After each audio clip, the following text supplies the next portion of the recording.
Gyere, egyél! Csináltam zsíros kenyeret. Zsíros kenyér, lila hagymával, nyári este a kertben, a régi udvarban. Nagypapa a széken ül, apa halkan beszélget, mi meg gyerekként nevettünk, mintha örökké tartana az élet. És akkor még nem számított semmi, nem kellett több a boldogsághoz. Egy szelet kenyér, Piros paprika, és azok az emberek, akik otthont adtak valahol. zsíros kenyér, és egy darab régi élet, mikor még az egyszerű dolgokban találtuk meg a szépet. És néha bármit megadnék, hogy újra ott üljek csendben, Hallgatni a nyári estét az öreg cseresznyefa mellett.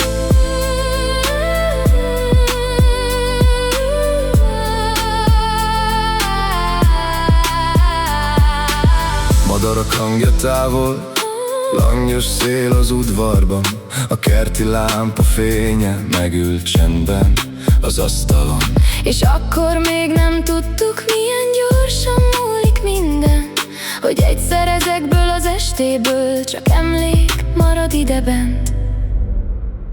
Egyél még, fiam, Van még bőven. mert felnőttünk. És közben eltűnt valami lassan, üresebb lett az udvar, csendesebb lett a házban. És néha a legfájóbb érzés nem is a magány, hanem hogy már nincs ott mindenki. Egy nyári este alkalmán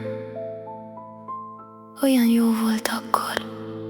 És néha este csak ülök csendben, miközben ezek az emlékek visszajönnek.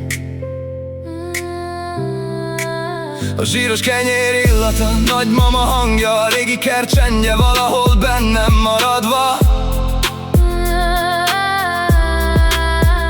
És ilyenkor érzem igazán, milyen kevés dolog számít valójában, mert végül nem a pénz marad meg bennünk, hanem azok az esték, amikor együtt volt a család valaha.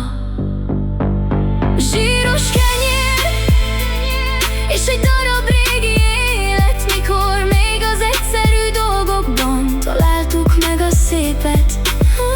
és néha bármit megadnék, hogy újra ott üljek csendben, Hallgatni a nyári estét az öreg cseresznyefa mellett.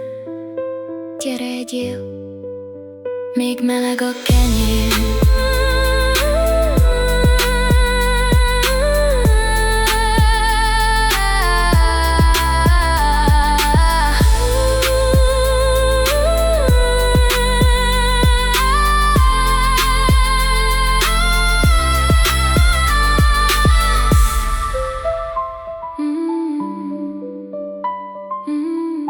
Gyere, egyél, még meleg a kenyér.